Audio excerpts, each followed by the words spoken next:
Hello बच्चों, तो आज की सेशन में मैं आप लोग को बताने वाला हूं 2024 के बोर्ड एग्जाम जो पढ़ने वाले हैं, तो उसमें मैथमेटिक्स में आप 95 प्लस स्कोर कैसे करोगे। अब वो भी 4 से 5 चैप्टर ही पढ़ना है आपको मैथमेटिक्स में। लास्ट जो एग्जाम के समय है ना, उसमें पढ़ करके आप 95 प्लस स्कोर जो है काफ़ी इजीली ला सकते हैं। तो उस चीज़ को पहले समझते हैं, कुछ पैटर्न को समझेंगे यहाँ पे कि कैसे कैसे आपको मार्क्स जो है लाना है। देखिए, इसको मार्क्स लाने का जो है 2 सेक्शन में यहाँ पर हम बांट दिए हैं। पहला सेक्शन है ऑब्जेक्टिव का, दूसरा सेक्शन है सब्जेक्टिव का। तो ऑब्जेक्टिव के लिए कौन कौन से चैप्टर जो है मोस्ट इंपॉर्टेंट होते हैं और कौन कौन से चैप्टर यहाँ पर जो है सब्जेक्टिव के लिए मोस्ट इंपॉर्टेंट होते हैं, और कौन कौन से चैप्टर ऐसे भी होते हैं जो कि सब्जेक्टिव के लिए भी होता है और ऑब्जेक्टिव के लिए होता है। ठीक है, तो दोनों चीज़ के लिए हम यहाँ पे अच्छे से समझेंगे और इसको समझ करके ही हम 2024 का जो है 24 का जो एग्जाम पड़ेगा ना, उसमें हम 95 प्लस स्कोर आराम से कर सकते हैं। ठीक है, तो पहले हम बात करेंगे ऑब्जेक्टिव का कि ऑब्जेक्टिव जो है वो कितना कितना आता है। तो देखो, जैसे कि बिहार बोर्ड का अभी जो एग्जाम पैटर्न चल रहा है पिछले सालों से, तो उसमें 100 ऑब्जेक्टिव पूछता है, 100 ऑब्जेक्टिव पूछता है, जिसमें 50 आपको बनाना होता है और 50 आपको छोड़ना होता है। ठीक है, तो जाहिर सी बात है कि पहले जो था 50 ऑब्जेक्टिव पूछता था और 50 बनाना होता था, लेकिन अब जो है वो 100 पूछता है और 50 बनाना होता है। तो इससे क्या बेनिफिट है कि एक ही चैप्टर से जो नंबर ऑफ क्वेश्चंस है वो बढ़ जाते हैं, है कि नहीं। तो बढ़ जाने से क्या होता है कि अगर आप 1-2 चैप्टर भी अच्छे से कंप्लीट करते हो तो ऑब्जेक्टिव जो है आपको आराम से 50 से 50 बन जाएगा। ठीक है, तो यहाँ पर बात करते हैं कि ऑब्जेक्टिव का सबसे पहले, तो ऑब्जेक्टिव में 2019 से लेकर के यहाँ तक 2023 तक की हम बात करेंगे कि 2019 से लेकर के 23 तक में कितने कितने मार्क्स का जो है पूछा गया है, कितने कितने नंबर का आया है प्रति सब्जेक्ट से। ठीक है, तो जो पहला यहाँ पर देखेंगे 2019 में, तो 2019 में 100 क्वेश्चन नहीं पूछता था। 2019 में जो था 50 क्वेश्चन पूछता था और 50 ही बनाना होता था। उसके बाद 20 के बाद जो है वो 100 क्वेश्चन कर दिया गया है। तो 19 में देखेंगे कि रिलेशन फंक्शन बाइनरी ऑपरेशन का जो यहाँ पर ऑब्जेक्टिव आ रहा था, तो वो कितना आ रहा है यहाँ पर, तो 4 क्वेश्चन जो है वो रिलेशन फंक्शन बाइनरी ऑपरेशन का यहाँ पर आ रहा था 2019 में। 5 साल का यहाँ पे एनालिसिस करेंगे हम लोग। ठीक है, उसके बाद देखिए क्या कि 20 में जब नंबर ऑफ क्वेश्चन जो है वो 100 हो गया। ठीक है, पहले 50 था, अब वो कितना हो गया, 100 हो गया।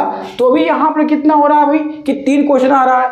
2021 में जब वो नजर हम यहाँ पे देखेंगे तो क्या हो जाएगा कि 1 क्वेश्चन से पूछा है। ठीक है, 22 में कितना पूछा है, 2, और 23 में भी कितना क्वेश्चन पूछा है, 2। ठीक है, तो इसके बाद जो है एक वीडियो हम और लाएंगे जिसमें हम ये बताएंगे कि रिलेशन फंक्शन बाइनरी ऑपरेशन में जो क्वेश्चन यहाँ पर पूछते हैं, 2 यहाँ पर 3-4 क्वेश्चन पूछ रहे हैं, वो कौन कौन से क्वेश्चन पूछ रहे हैं, और 90% चांस होता है कि वही क्वेश्चन रिपीट करता है। ठीक है, तो यहाँ पर ये अगले वीडियो हम बात करेंगे। तो यहाँ पर देख क्या रहे हैं कि रिलेशन फंक्शन बाइनरी ऑपरेशन का, चाहे वो 19 हो, चाहे 20 हो, या 21, 22, 23 कोई भी हो, तो ऑन एन एवरेज उसमें 2 से 3 सवाल ही आ रहा है। ठीक है, चलो अब हम बात करेंगे ITF का। ठीक है, इनवर्स ट्रिग्नोमेट्री फंक्शन। तो इनवर्स ट्रिग्नोमेट्री फंक्शन में हम देख रहे थे कि 19 में कितना 4 सवाल आया है, इसमें 4 सवाल आया है। इसमें ऑब्जेक्टिव कितना पूछा था, इसमें 50 ऑब्जेक्टिव दिया था और 50 बनाना था। ठीक है, तो यहाँ पर हम देख रहे हैं क्या कि 4 सवाल पूछा है यहाँ पर। ओके, 20 में कितना सवाल पूछा, तो 3 सवाल पूछा।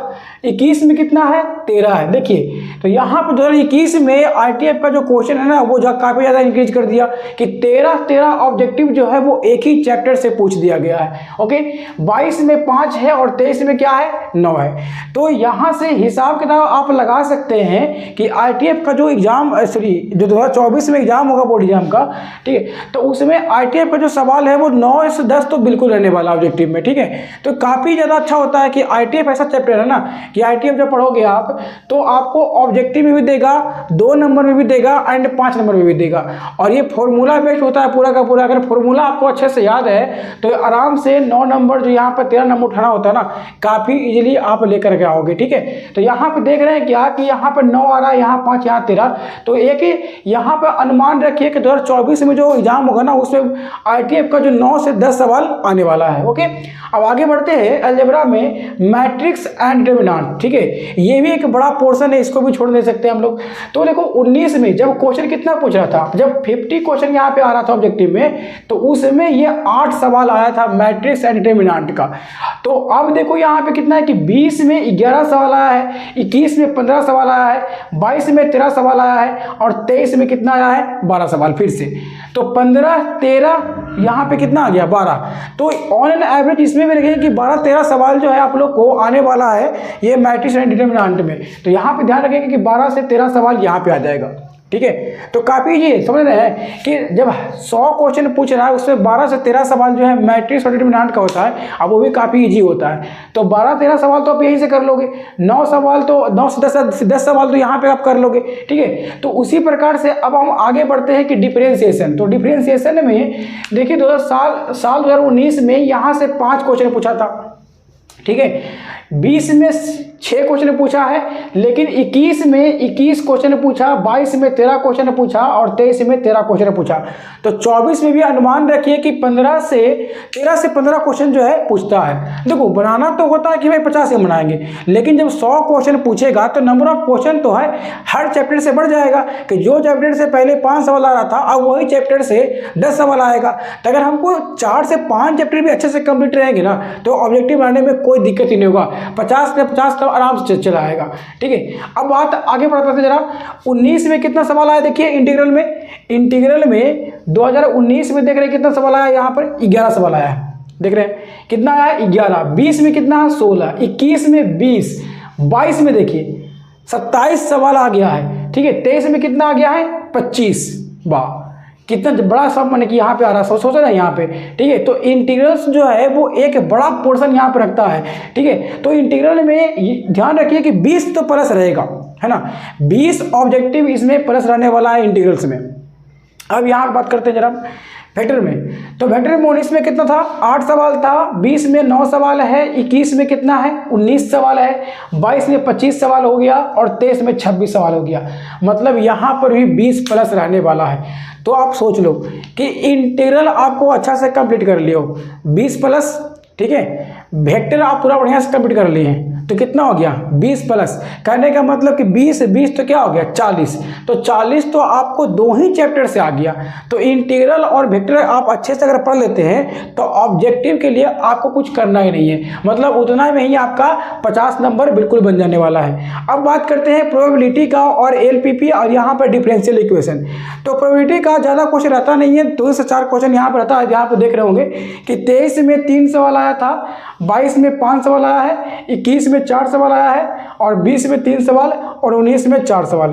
कहने का मतलब ये है कि प्रोबेबिलिटी में चाहे 50 ऑब्जेक्टिव पूछे या फिर 100 ऑब्जेक्टिव पूछे, जो यहाँ पर जो क्वेश्चन रहेगा पूरी प्रायिकता का वो 3 से 4 नंबर जरूर रहने वाला, 3 से 4 नंबर का, देख रहे हैं यहाँ पर, ठीक है। अब बात करते हैं एलपीपी का। तो एलपीपी का जो है 19 में एक भी सवाल नहीं आया है ऑब्जेक्टिव में, 20 में 2 सवाल आया है, 21 में 1 सवाल आया है एंड 22 में 4 सवाल आया है एंड 23 में 3 सवाल। तो यहाँ से भी 3-4 सवाल का तो भाई टारगेट रखना है, ठीक है। अब आगे बढ़ते हैं डिफरेंशियल इक्वेशन का। तो डिफरेंशियल इक्वेशन देख रहे हैं कि 2019 में 4 सवाल है ना, 20 में 3 सवाल और 21 में 4 सवाल, 22 में 4 सवाल एंड यहाँ पर 23 में कितना है 6।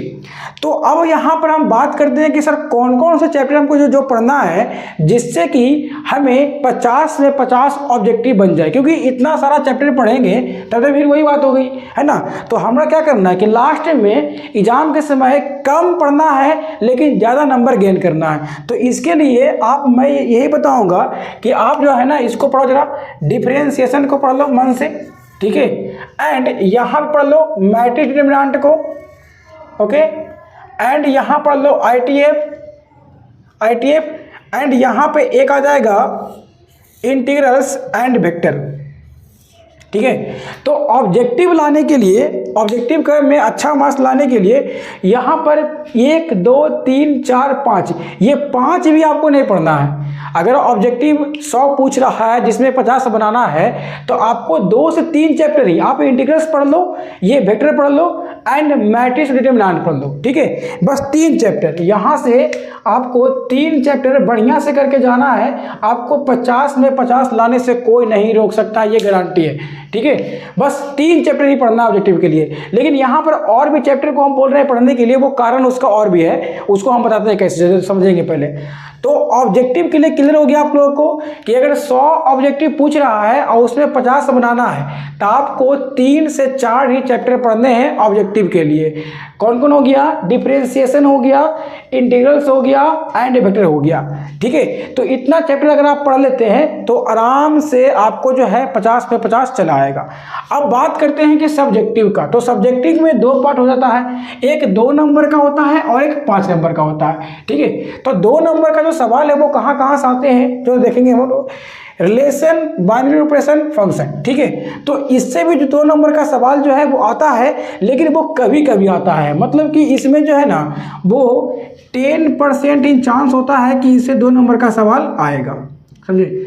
10 से 20% का यहाँ पर चांसेस बनता है कि वो आने वाला अब जी 2 नंबर का सवाल। ठीक है, लेकिन हाँ ITF का 1 से 2 क्वेश्चन तो बिल्कुल आने वाला है।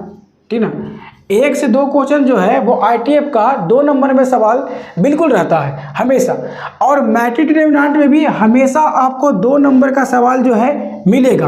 और डिफरेंशिएशन का तो भाई बात ही अलग है। डिफरेंशिएशन तो भाई यहाँ पर होता है मोस्ट इंपॉर्टेंट। ठीक है, यहाँ पर जो है ये वाला चीज़ जो है ये मोस्ट इंपॉर्टेंट है, MI मोस्ट इंपॉर्टेंट है डिफरेंशिएशन 2 नंबर का सवाल के लिए। एंड इंटीग्रल से भी है कि नहीं, इंटीग्रल हो गया, डिफरेंशिएशन हो गया, ये सब जो है वो 2 नंबर का सवाल जो है बहुत ज़्यादा इसमें आते हैं। ठीक है ना, इसके बाद आते हैं डिफरेंशियल इक्वेशन आता है, उसके बाद वेक्टर एंड प्रोबेबिलिटी और LPP।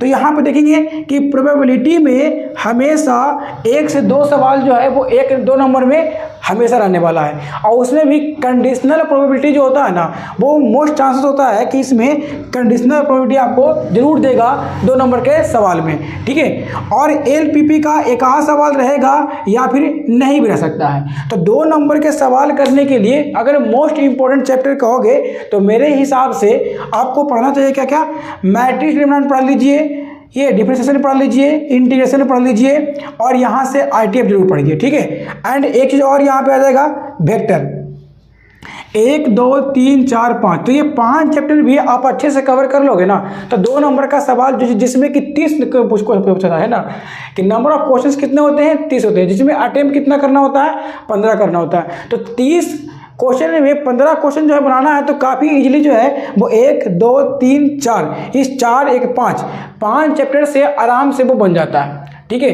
अब हम बात करते हैं 5 नंबर के सवाल का। तो नंबर ऑफ क्वेश्चन जो है वो कितने देते हैं, 8 है ना।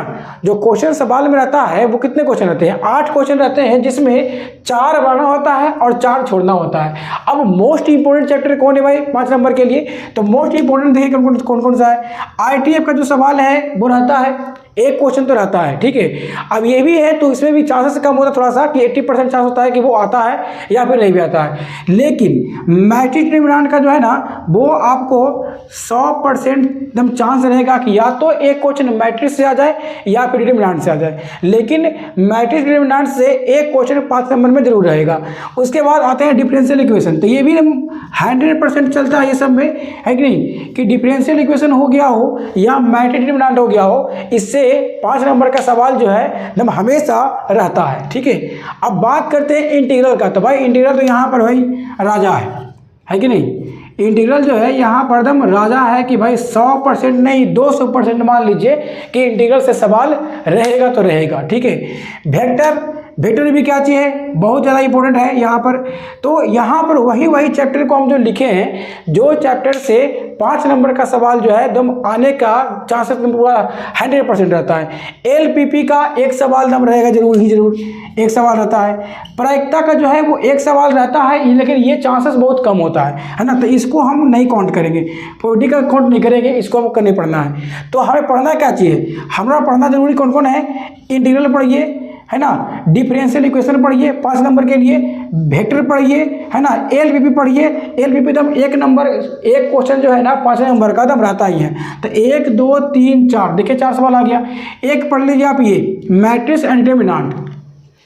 आपको कितना पढ़ना है, 1 2 3 4 5 चैप्टर पढ़ना है। आराम से आपका जो 8 क्वेश्चन रहेगा ना, उसमें 4 क्वेश्चन आराम से बन जाने वाला है, समझ रहे हैं। तो अब यहाँ पर एक कॉमन फैक्टर हम क्या निकाल रहे हैं कि ऑब्जेक्टिव जो हम देख रहे हैं ना, कि आप लोगों से हम बोल रहे हैं कि भाई ये चैप्टर पढ़िए ऑब्जेक्टिव के लिए।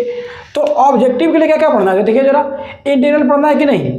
हम क्या बोले कि ऑब्जेक्टिव के लिए इंटीग्रल पढ़ लीजिए, 2 नंबर के लिए भी क्या करिए, इंटीग्रल पढ़िए, एंड 5 नंबर के लिए भी क्या करना है आपको, इंटीग्रल पढ़ना है। तो इंटीग्रल कॉमन हो गया। कहने का मतलब ये है कि इंटीग्रल आप अच्छे से करते हो तो आपको 1 नंबर में भी काम देने वाला है, 2 नंबर में भी काम देने वाला है, एंड 5 नंबर में भी काम देने वाला है। तो यहाँ पर मोस्ट जो होता है, मोस्ट इंपॉर्टेंट चैप्टर जो है जिससे कि 95 प्लस मार्क्स हमको आ जाना चाहिए, वो मैक्सिमम क्या है, 5 चैप्टर ही पढ़ने हैं आपको। कौन कौन, ठीक है। तो 5 चैप्टर जो है यहाँ पे देखिए, आईटीएफ है, डिटरमिनेंट है, डिफरेंशिएशन है, इंटीग्रल है, एंड वेक्टर है। तो यही 5 चैप्टर जो है आपको पढ़ना है, जिससे कि आपको ऑब्जेक्टिव भी बनेगा, एंड 2 नंबर का भी सवाल बनेगा, एंड 5 नंबर का भी सवाल बनेगा।